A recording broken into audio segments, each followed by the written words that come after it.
unsa may makapaimpirno nato. Hibaw mo? Ha? Bright mo children, ang sala. Unya, unsa man ang sala? Unsa man ang sala? Ang sala mao ang pagsupak sa sugo sa Ginoo. Daghang mga butang nga gisugo nganhi nato na ay gitawag natog legal commandments, nya naa say moral commandments. Ang moral commandments gikan na sa Ginoo, ang legal commandments gikan na sa atong mga balaod sa kalibutan. Pareha ra nag-epekto. Kung supakon nimo ang balaod sa kalibutan, silutan ka. Kung supakon sa nato ang balaod sa Ginoo, silutan ta. So pakada supak mo na ningon ang Ginoo sa atong ebanghelyo karon, dili tanan nagsigig tawag nako Ginoo, Ginoo, makasulod sa gingharian sa langit. Ngano man kay naa man say gasigig tawag Ginoo, Ginoo, siging rosaryo kada adlaw, siging simba kada adlaw, siging Ginoo, Ginoo, nindot pa kaayog mga santos sa balay, mga mahalon gyud, purti pag yung daghana, kada ni mulingi murana og tindahan sa mga ribulto, kay purti yung daghana mga santos, karaan og bag-o, pero purti yung kusugang musupak sa sugo sa Ginoo. Labi na ginang sugo sa Ginoo nga pasayloag kapituan kapito ang nakasa nimo. Higugmaa ang imong kaaway. Kung dunay mukawat sa imong butang, ayaw na kinig bawia. Ibaligya ang tanan ug ang halin ihatag ngadtos mga kabos. Saman, higugmaa ang imong kaaway ug iampo ang tanan nga nagdaog-daog kanimo.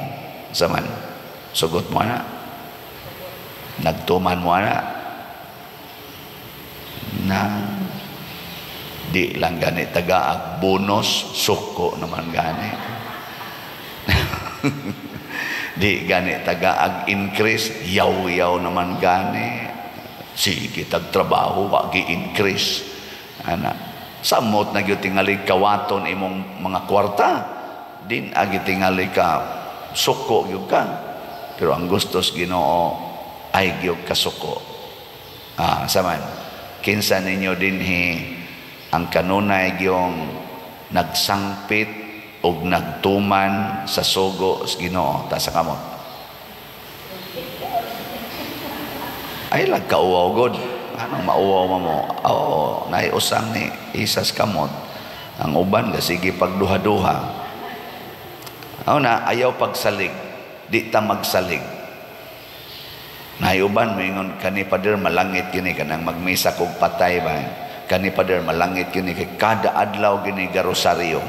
Nako may day noon sa birthday panindaghanang santo sa ilang balay pader. Kanindot god. May kaayo. Pila man sila kaigsuon, pito pader. Pero sus pader looy biya kay ni sila kay wa gini sila magtagad sa iyang maguwang kay ang ilang kaso pader sa ang yuta o pagin mahuman niya. Hastang ilarong mga anak nag-away gyapon pader. Ako wala lang ko musulti pero galingo-lingo kung ako duda ko ani. Duda ko aning kuana ni rosaryoha ani kaning sige o kaning hatag ang bulto mo na ang sala gyud nya unsa may makapapa sa atong sala, ang sugo sa Ginoo ug ang sugo sa simbahan. Kun mutuman ta sa sugo sa Ginoo, pinaagi dinhi sa sulti sa simbahan, mahimo gid tang balaan sa matas Ginoo. Kani si San Ambrosio, usa ni siya ka santo nga nagsugod ni siya pagka Roman officer, government officer sa Roma, pagano. Nga na-convert siya pagka Katoliko ug napili siya nga kaning obispo. Pagka obispo na niya, iyang na himamat ang usasad katao nga pagano nga ginganlag Agustin, anak ni Monica. Nahimo niyang usas iyang mga estudyante kay nagtudlo man ni si San Ambrosio, St. Ambrose sa university. Na dito man ni-enroll si Agustin para sa iyang mahimo siyang master sa philosophy. Niya na nagkahibalag sila ni San Ambrosio. Ang gugma ni San Ambrosio sa iyang isig katao naka-attract ni Agustin. Og hangtod nga si Agustin nagsusi-susi og nipaduol misikit ni St. Ambrose.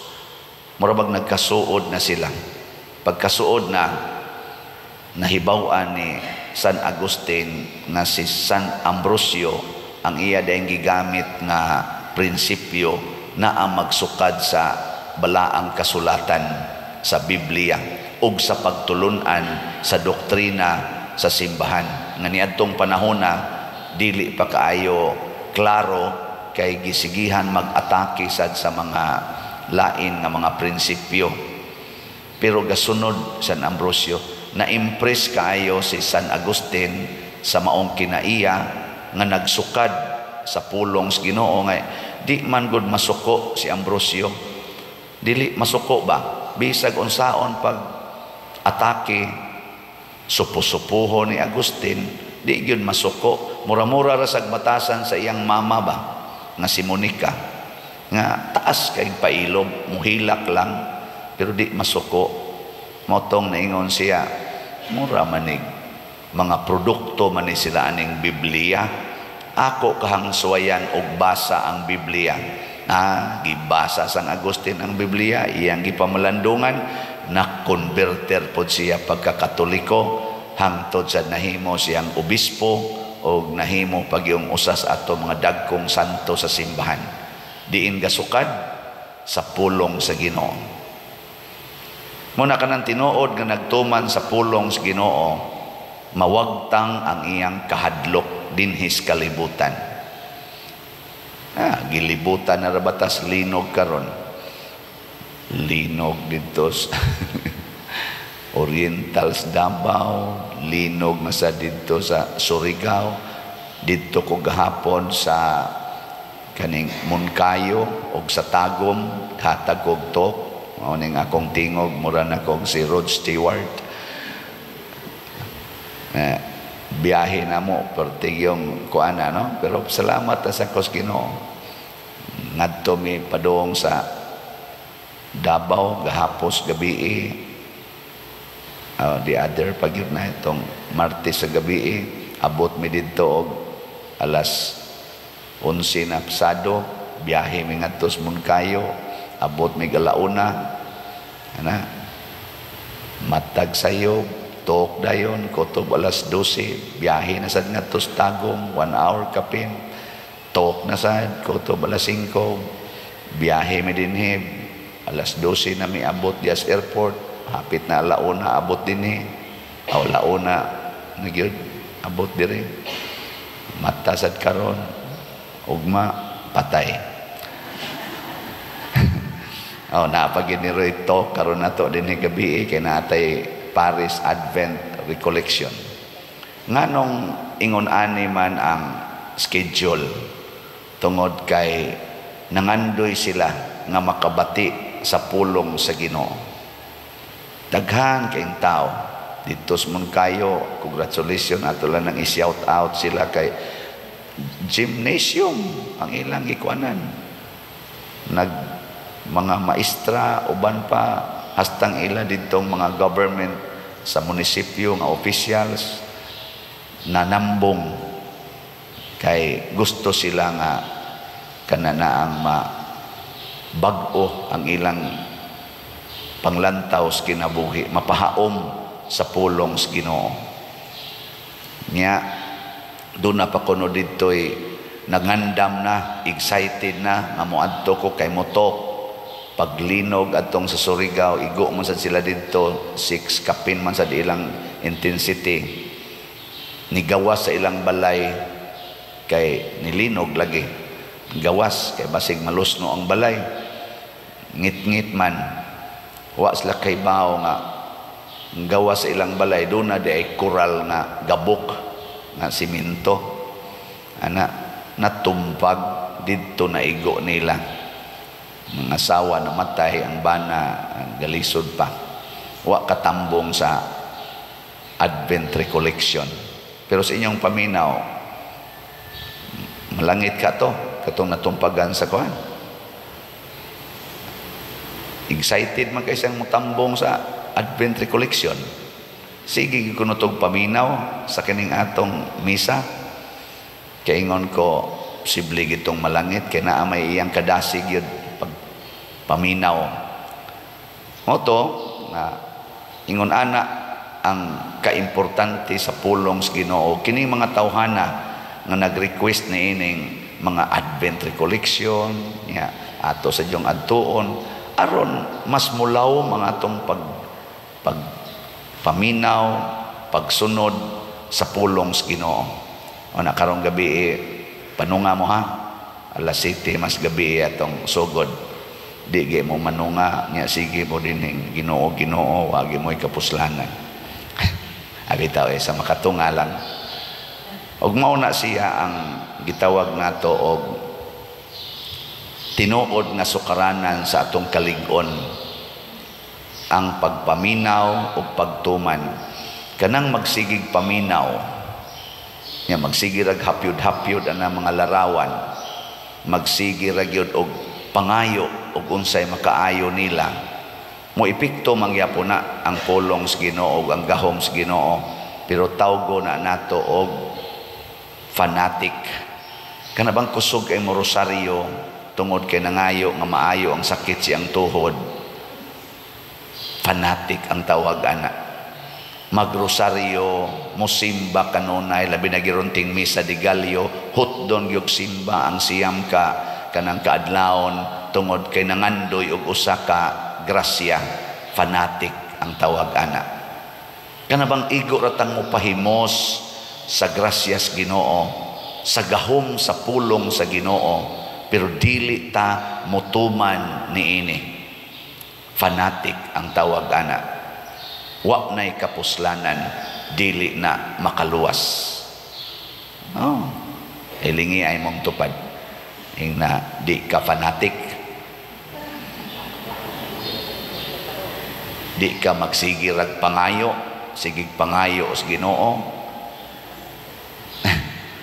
Na ay nidool nako kausa, ingon din siya, Father, kanang pasalamat jud ko sa Ginoo, sige bi akong paminaw sa imong kuan Father nako. Niya pasalamat jud ko sa Ginoo Father, 71 years old nako karon Father, giabandon ko sa akong bana, 20 pa kapin akong edad, gibinlan pa jud kong 4 ka anak. Ana Jesus Father, kaluis Ginoo Father, ako yun ang napag-graduate akong tanang anak, karon nangaminyo na sila. Ana, ang ako yung pasalamat sa Ginoo Father, wa jud ko'y sakit Father, wa ko'y maintenance hangtod karon, normal kayo ang akong health. Ako hala, kakuan ko di nimo, ka-blessed mo 71 ka, ako gani 60 na, anak ko'y maintenance. So lagi Father, bless kay ko mga Father, iampo ko Father ha, iampo ko sa magpaampo man kang kadako na ng blessing nimo, ako'y iampo kay na ako'y maintenance. Ika di man Father, lahi magyud ikaw pari Father nako, ayaw kana ganing ayaw na pagsig pangayo kay daghan na kay kagrasya, ipaambit na imo magyapok ko pampuon, ako magani mo na maintenance, ikaw man kay maintenance ana. Kabantay mo anang batasana. Lahi man Father, lahi jud ikay mo ampo nako, alkansi ko nimo sikog ampo, mahilti ka unya, ako diri anak ko'y kuan, anak ko'y maintenance, ako'y iampo. Kana bang way hunong ang atong pagsigig pangayo, pero di ta ka maong mo pa ambit ngadtos uban. Kana bang hudaw na agud kita din sige tagdawat og mga mamalit og slots. Ang sa itong buhaton, ipaambit na natong hurot ngadto sa atong mga isigkataw. Ngambot na pa ba ito'y update sa itong slot o pamandiri ang slot? Na slot ya dong. Aw tala, di aradi ay wa din siya maminaw siguro. Gikoptan sa atong sakristan, no? Murag naglagot siguro ni siya pare siya ikang paria ka wa jud kay ayo. So ang ato rong halin sa atong sitiyo kay ato maning ipaambit ngadto sa mga guba og balay niabot na og 53,253 ka slots na apay nahibilin nga 10,747 slots atong pakpakan ang namalit na ini. Salamat kayo. Ako dyan yung i-emphasize ang sitiyo kay mauni atong paagi sa pagpaambit. Pag abot na ko dito sa akong mga talk, dito sa Moncayo o sa Tagum, sige din sila pangatawa, porte mag yung pinikturay, na ingon din sila, sus o kaning tanang nagpa-picture pa din o mamalit nig slot, hurot na ginaimong slot nako. O nako, na hindi mahurot, nahapit na magani usa ka oras na nina kong binarog dire, kapoy nakaigngisi ang ako dire ngawi ba sigana. Sige gyud ako sus nindota pero do naman say namalit gyud na namalit og slot pero dili kay daghan ako ini mga tawhana mamalit lang ni basta dako agi kanig kuan mo na basig pulong nas Ginoo nga paminaw mo sa misa ni Padre Siano unya tumana sad ang mga pulong nga inyong nabati nga usa na ni ana pamalit mo slot. Kaya di na nato tigomon, di gid na nato tigomon dinhi para lang tanay slots kung dili ato ginang ipaambit sa uban. Nya kinisang para sa atong kumbinto, kining SBF DAG, nahalina na po tag 2,244 ka slots, na apay 57,756 nga slots, tag kuani, tag 500 pesos per slot. Ug ato ning paminaon nya tumanon pagkadaghan sa malipay nga katawhan kay magsigi tag paminaw aning kalibutan nga magsigig ingon tigom gyud pagdato gyud muinding gid ta nga maggubat inding gid ta magpinatyanay inding gid ta nga magbinungolay pero maminaw lang kita sa Ginoo nga hatag gyud hatag sige yung hatag mangayo nya ihatag mangayo ihatag pastilanin dutas kalibutan ka no mangayo nya ialagad ana siging pangayo tigom buwan na 40 ng guwanga abot nag 94 sige lang yapog pangayo o good health ayaw na kanang imong nahibilin nga mga tuig iampo ang kadtong mga batanon nga maminaw sa unta sila sa pulong sa Ginoo nya ikaw pagpaabot na lang kanus ang imong departure sige na lang pasalamat sa Ginoo kay 90 na gud ka og parte lang idaray gracias edad purti na nang dako ang grasya las good health purti na ginang dako ang grasya imong nadawat ipaambit na iampo na ana. Sila gani si San Roque 30 pa to edad kapin nya nasakit gigamit maging ilang sakit o kasakit sa pagampo para sa mga katawhan. Si Saint Teresa of the Child Jesus nasakit og 5 ka tuig no 19 anyos pa to siya nasakit wa man gani mangandoy og kaayuhan giampo man niya ang kaayuhan sa mga tao gigamit niya ang iyang sakit og kasakit para iampo ang mga katawhan ni ahinooy 80, 70, 90 sige pagyug pangayo kanus aman ka manghatag ni ay dagko kay balay mangandoy pagyud na mulampos untang akong negosyo maka-abroad unta mi kay padak-an ko pagyud ni kanus aman na nimo ipaayo ang balay sa imong silingan nga wa na maginay atop wan amang ginay bongbong mabahaan pagyod iniguan kay imong gikural ang ilang agianas tubig sige lang yapo kang ampo diha dagko pa kay ng imong mga ribultos, imong balay, mga mahalon pa kaayo, pero ang imong silingan di gani ka katunol, bisag usa na lang ka plywood. Da nindog na ta.